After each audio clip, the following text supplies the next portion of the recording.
EarthCorps is a beloved organization to many around the globe. More than 1,000 emerging global environmental leaders have walked through our doors. And here in the Puget Sound region, we've helped care for our green spaces by planting more than 1.7 million trees and restoring more than 10,000 acres. Along the way, we've created a strong community of supporters and have made lots of friends. Perhaps you're one of them. Let's take a walk down memory lane together. We'll see just how EarthCorps came to be the organization we know today and check out what the future might hold. Ready to go? We're headed back to the year 1993. Seattle, Washington looked pretty different from today, but we can be fairly certain that it was raining when Dwight Wilson formally founded the organization that would become EarthCorps. Dwight loved his experience in the Peace Corps, but found it very one-directional. He thought, what if young people everywhere, not just in the US, had the opportunity to travel across the globe in service of a better world? Dwight gathered a group of like-minded individuals and had many living room conversations about what it would take to bring young people from around the world together to work side by side, building cross-cultural understanding while caring for our planet. Dwight could think of no better place than the Pacific Northwest to launch the world's first truly international conservation corps. What emerged was Cascadia Quest. We knew in 1993 that we had a good idea and that the world was ready for it, but we didn't know what it would take to make a truly self-sustaining organization and to make real lasting impact. And that was very important to us. And ultimately, it was a massive team effort getting Cascadia Quest off the ground. But we were all so proud to be doing something so innovative. The team behind Cascadia Quest put in long hours, drew in new supporters, and by the end of March 1994, they had led 2 3-week programs for 100 young adults from around the world in a groundbreaking effort to combine environmental restoration with global cooperation. In 1995, Cascadia Quest partnered with King County to launch the King County World Conservation Corps. This partnership set the foundation for EarthCorps. It allowed us to keep our focus on building relationships across cultures while conserving the legacy of natural beauty in the Puget Sound. We built education directly into that model, a focus that's been with us ever since. What I always love about EarthCorps is the emphasis on learning and growing. From the very beginning, education was built into the program.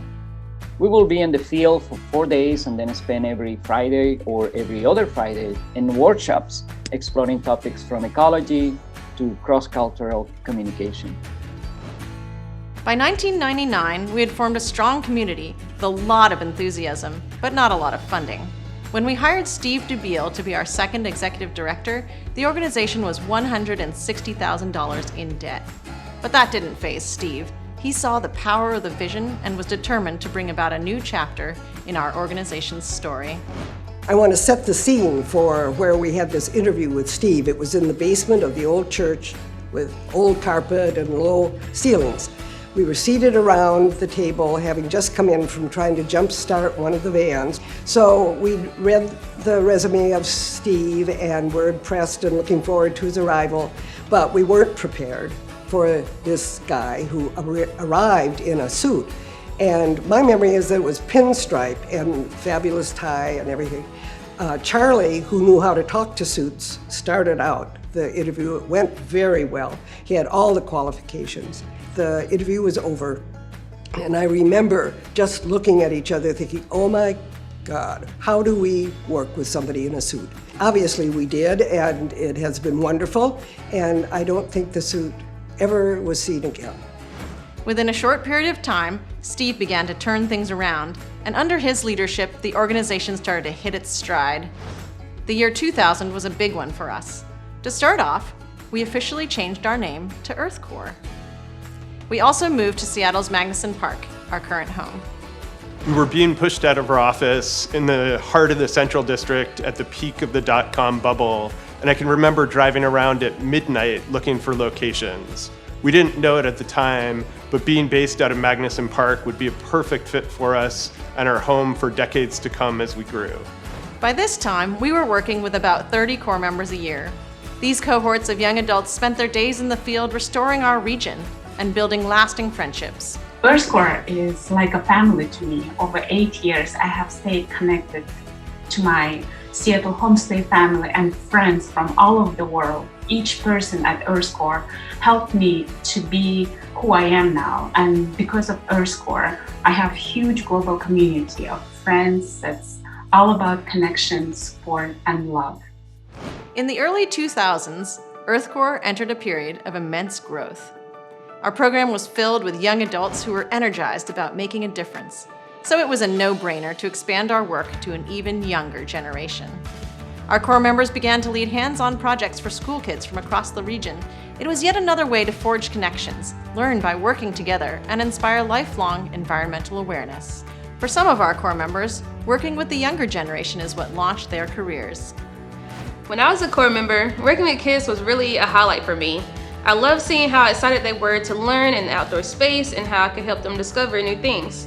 Leading hands-on events with youth definitely confirmed for me my passion in working with them. It was at EarthCorps that the two of us met actually and discovered our shared passion for marine ecology and working with youth. We just recently started our own organization, Sea Potential, that focuses on engaging youth of color in healing activities and ocean justice conversations in order to foster youth appreciation and connection to marine ecosystems. So I'll always be grateful to EarthCorps for bringing us together so we can do this important work. We knew that to really grow the environmental restoration movement in the Pacific Northwest, we needed to get the community involved. In 2000, we launched our first volunteer initiative with a lofty goal of planting 200,000 trees in 1 year along the Seattle region's I-90 corridor. People said it was impossible to plant that many trees with volunteers. But in typical EarthCorps fashion, we rolled up our sleeves and said, "We got this." Our community showed how powerful it is, and we ended up breaking 2 records that year. 5,000 community volunteers pitched in to plant 226,000 trees. Talk about making a difference. Also during this time, our international program had really matured. More than 130 Corps members from across the globe had participated in EarthCorps' program from more than 50 countries, including Brazil, Bulgaria, Ecuador, Ghana, Guatemala, India, Japan, Kenya, Nepal, and Russia, just to name a few. Our international community was growing so much that we even helped to facilitate volunteer trips abroad for our supporters and alumni. An example of that exchange is when I was a Corps member, there were multiple Corps members from the Philippines that had come over that year that were sponsored by the Palawan Conservation Corps. After my Corps member year, I ended up joining the Palawan Conservation Corps as a U.S. Peace Corps member and was able to sponsor EarthCorps alumni to come over to the Philippines and do environmental stewardship work with us there. By 2001, EarthCorps was starting to get noticed.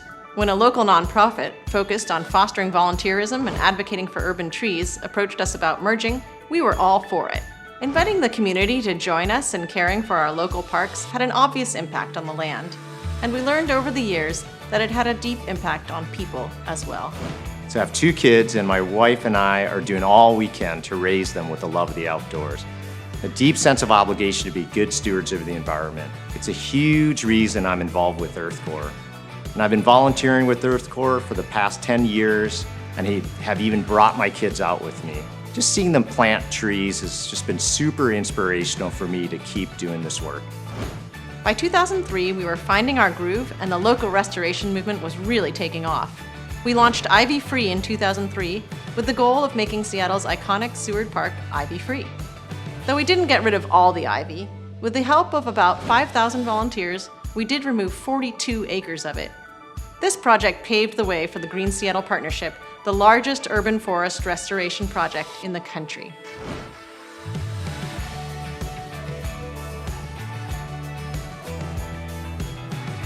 In 2004, EarthCorps had the opportunity to expand again by merging with an organization that had expertise in the backcountry.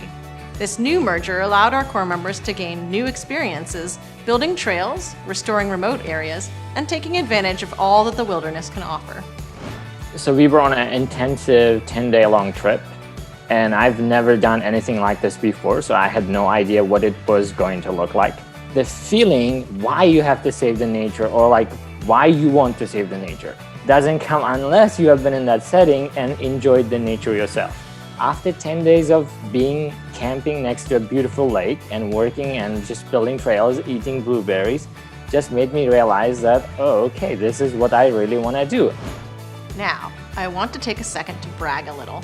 In 2007, Wangari Maathai, Nobel Peace Prize winner and founder of the Green Belt movement, who empowered the world to combat deforestation through tree planting, visited Seattle, and while she was here, she planted trees with EarthCorps.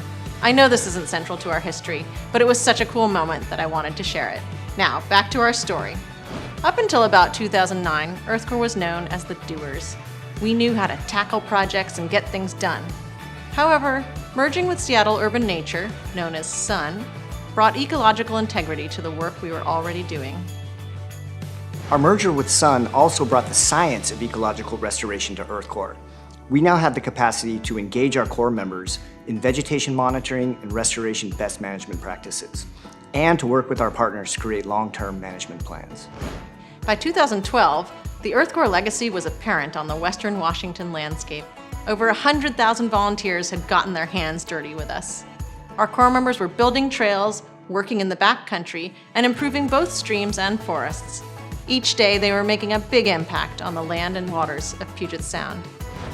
After so many years of growth, we did what most 20-year-olds would do. We began to wonder, who did we really want to be? What did we want people to get out of our program? In 2012, we found new ways to show off our bold identity. We updated our logo, and we embraced our identity as a hard-working, passionate, and fun organization. We also clearly declared ourselves as optimists. We all know that talking about the environment can feel like a sea of doom and gloom. But at EarthCorps, we've always been home to hopeful visionaries creating a more cooperative and sustainable future. You can tell by the energy our Corps members bring each year. They're dedicated to making this world a better place and are committed to being part of the solution. During this time, we also prioritized leadership as our central strategy. From the beginning, there was an assumption that leadership was important to our program, and our Corps members were clearly gaining practical, hands-on leadership experience in the field. But we realized it was time to formalize our focus on leadership. Developing environmental leaders became central to our work. I've learned that leadership is about taking responsibility for the growth of the people around you. Being a leader is not about being the best or doing all the things. It's about supporting people and their ability to work together to make an impact. No matter how many books you read or how organized you are, leadership is adaptive and recognizes that what makes a strong team is the diversity of thought, experience, and background of the people involved.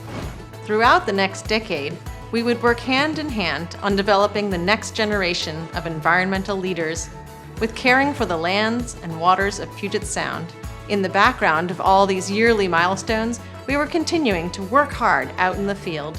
We worked to ensure that coastal wetlands were restored in order to effectively mitigate climate change and reduce carbon pollution. We helped develop the nation's first community-based comprehensive stewardship program where we monitor and maintain sites in Commencement Bay in perpetuity. We removed quite literally tons of toxic creosote-coated logs from remote beaches in the San Juan Islands. And we created a guide of best practices for native pollinator habitat restoration in the Puget Sound region. By 2018, EarthCorps was involved in hundreds of projects each year, providing a plethora of hands-on opportunities for our Corps members. And so, in honor of our 25th anniversary, we increased the size of our Corps by 25% in order to provide even more opportunities for young adults to enter into the environmental field. After years of working on our region's natural areas, we started to reflect on the impact our organization had and could have in the future. Although our program strives to create a safe and welcoming environment for everyone, we were not adequately integrating racial equity into our programs and practices. If we really wanted people and nature to thrive together, we needed to shift our work to address the fact that environmental threats disproportionately impact people of color. Across the United States, people of color are more likely to be exposed to and harmed by poisons in the air, water, and soil. In 2019, we committed to building a race equity culture at EarthCorps to foster the type of equity-minded environmental leaders our world needs, creating a movement that is inclusive of everyone. This is a journey, and we still have a lot to learn and a lot to change, but we are committed to this path. And then, 2020 hit. There's no easy way to put it. The global pandemic impacted our work significantly. We know Corps members deeply value the self-confidence, self-awareness, and strong relationships they've built through our program, which are key to the kind of leadership that we hope to foster. But the pandemic meant no workshop days together and no retreats with endless burrito bars and fireside chatting, just remote video calls. For this to happen at a time when the important work of uprooting racism and white supremacy calls us to be our most open and vulnerable with each other, it was definitely one of the toughest times the program has been through. We've realized how important it is to allow Corps members to find connection and to make meaning in their own ways. We're working to center the ideas and voices of Corps members and to foster connections rather than engineer them as a staff. This is a part of our work to build a transparent and inclusive space where deep connection can happen. At its essence, EarthCorps is about bringing people together to care for the health of our planet. Our Corps program has helped restore natural areas in the Pacific Northwest, but our legacy is deeper than that. Our program has been an inflection point for many young adult environmentalists, a catalyst for global leaders who are helping to conserve not only the Puget Sound, but also the world's natural places. The more than 1,000 EarthCorps alumni from nearly 80 countries in the world are our hope for the future. The many faces and the many stories that have come through EarthCorps have had a profound impact on the lands and waters of Puget Sound. But perhaps more importantly, they have had a profound impact on each other. They've taught one another how to listen across differences, to act in solidarity, to lead with courage and empathy, to open their hearts and minds to new ways of being and doing. They are now working in governments, nonprofits, companies, and schools across the globe, taking a piece of all they learned at EarthCorps wherever they go. Because of our alumni, we have many reasons to be hopeful for our future.